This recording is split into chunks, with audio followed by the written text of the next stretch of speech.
dessa aproximação de Israel com o Brasil. Primeiro vamos voltar à nossa base de tudo, que é a palavra de Deus. A Bíblia Sagrada deixa bem claro, lá em Gênesis capítulo 12, promessa de Deus a Abraão foi: abençoarei aqueles que te abençoarem e amaldiçoarei aqueles que te amaldiçoarem. Em ti serão benditas todas as nações da terra.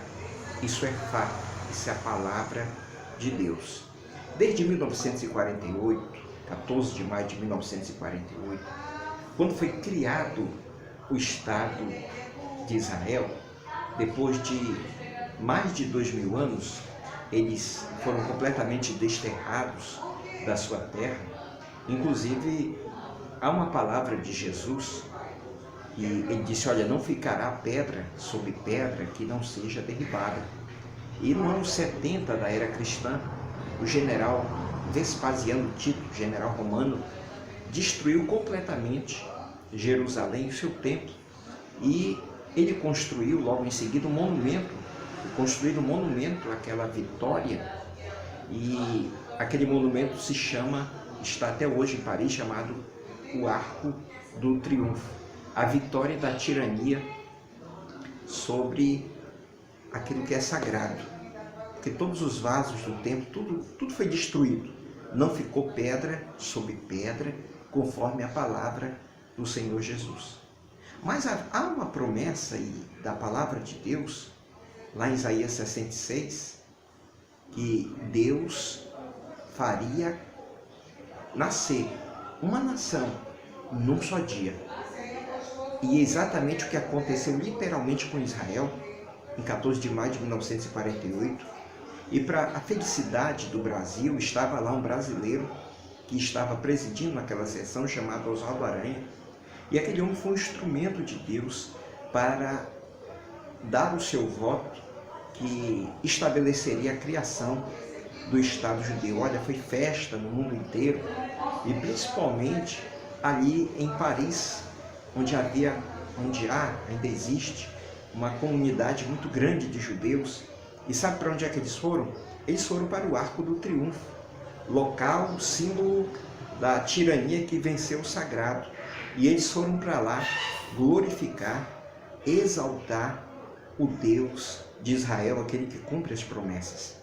O Brasil só teve a ganhar durante todo esse tempo por conta dessa atitude de Oswaldo Aranha. Nós tivemos, se você estuda um pouco a história do Brasil, você vê que foi um dos períodos de maior prosperidade para o Brasil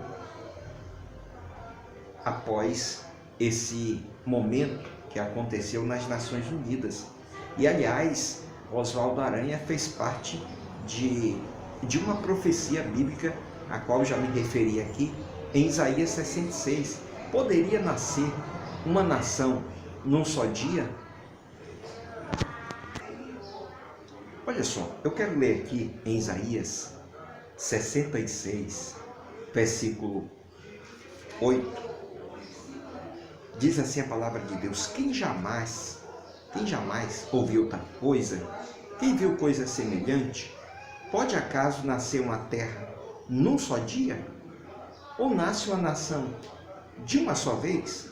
Pois Sião, antes que ele viesse as dores, deu à luz a seus filhos. Olha que coisa linda, tremenda. As promessas de Deus se cumpriram literalmente. Esta promessa, como todas as outras, e esta promessa se cumpriu literalmente em 14 de maio de 1948, e foi criado o Estado de Israel. Mais de um tempo para cá, nós temos observado em relação à política externa do Brasil.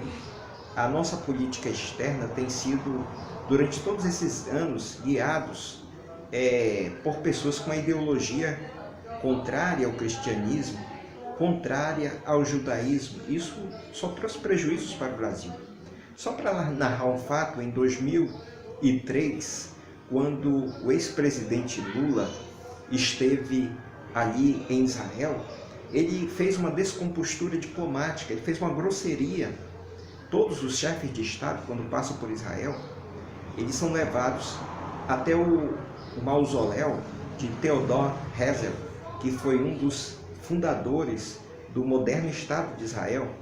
E todos os chefes de Estado costumam deixar ali uma coroa de flores em homenagem a este pai do sionismo moderno. E Lula se recusou a fazer isso. Como consequência, nós, para o próprio governo e o país, porque um país, uma liderança, ela tem um poder tremendo, ela tem uma investidura para trazer o bem e o mal sobre a nação. E durante todo esse período nós só vimos crises no Brasil acontecendo sucessivamente e tanta coisa ruim acontecendo. A sucessora de Lula, Dilma Rousseff, em 2014, novamente, ela tomou posição favorável ao Hamas, um grupo terrorista que mata, que destrói, que ataca Israel de todas as maneiras. Israel tentou se defender naquele episódio de 2014 e muitas nações se levantaram contra Israel por causa simplesmente que ele estava se defendendo. E o Brasil, através de Dilma Rousseff, foi uma das que se levantou contra a nação, contra Israel. No episódio que o ministro do exterior de Israel chamou aquela atitude do Brasil, um país gigantesco, abre aspas, mas uma atitude de anão. Então, o resultado de tudo isso é que Dilma Rousseff perdeu o mandato, perdeu o mandato e mergulhou o país numa das piores crises que nós já vivenciamos. O presidente Temer, que está saindo também, ele em todas as suas posições nas Nações Unidas, ele votou contra. Então eles votaram desfavoravelmente a Israel. E, meus amados, olhando pela palavra de Deus, nós vemos que isso traz prejuízos sérios ao país.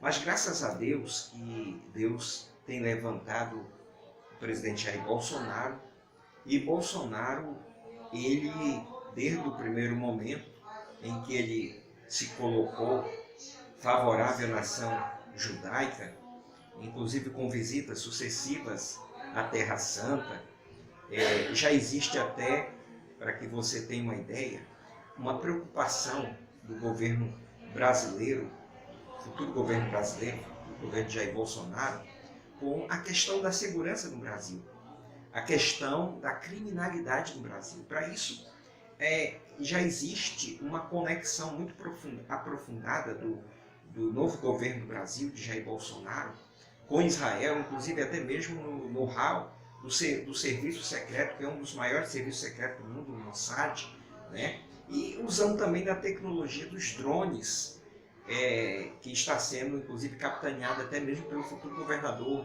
o governador eleito do Rio de Janeiro. Então, existe toda uma conexão. Isso, com certeza, começou a trazer ciúme por parte dos árabes, e principalmente dos terroristas. Inclusive, já existem ameaças contra o governo de Jair Bolsonaro e contra o Brasil.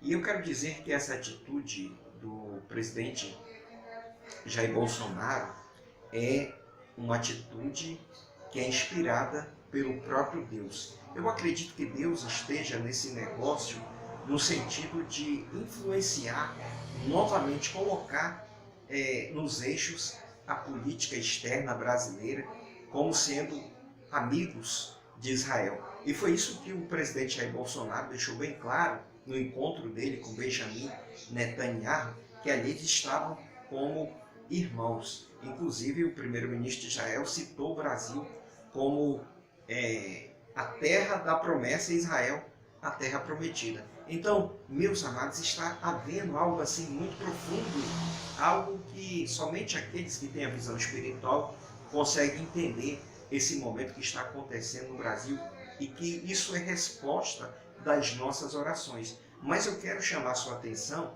para que você continue intercedendo em favor do governo Jair Bolsonaro, em favor do Brasil, porque após a posse do presidente Jair Bolsonaro, já existe um grupo de ministros árabes que virão ao Brasil na tentativa de dissuadir o presidente Jair Bolsonaro de transferir, como ele já prometeu em campanha eleitoral, de transferir a Embaixada Brasileira de Tel Aviv, a exemplo do que fez os Estados Unidos e a Austrália, para Jerusalém, aí reconhecendo Jerusalém como a capital eterna de Israel.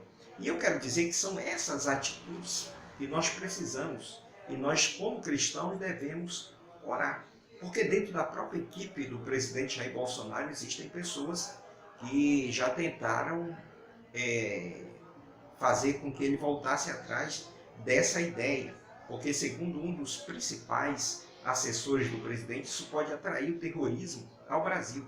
Eu quero dizer que, ao contrário, isso pode trazer e vai trazer prosperidade à nossa nação, porque o Brasil ele começa novamente a se aliar como um país gigante a companheiros, a parceiros, que eu acredito que há muito tempo o Brasil deveria retornar atrás. O Brasil se aliou a inimigos declarados do cristianismo e do bem, como Cuba, Venezuela e por aí vai, né? E hoje nós precisamos, nós como cristãos, nós temos uma importância enorme, uma influência enorme em tudo que está acontecendo aqui no Brasil, porque tudo isso que está acontecendo é resultado das nossas orações. Vamos continuar intercedendo, vamos continuar orando pelo Brasil. Que Deus abençoe o nosso país, que Deus abençoe o futuro presidente. Oremos pelo Brasil, oremos por Israel, pois a promessa de Deus é que prosperarão aqueles que amam Jerusalém. Shalom, Deus abençoe você.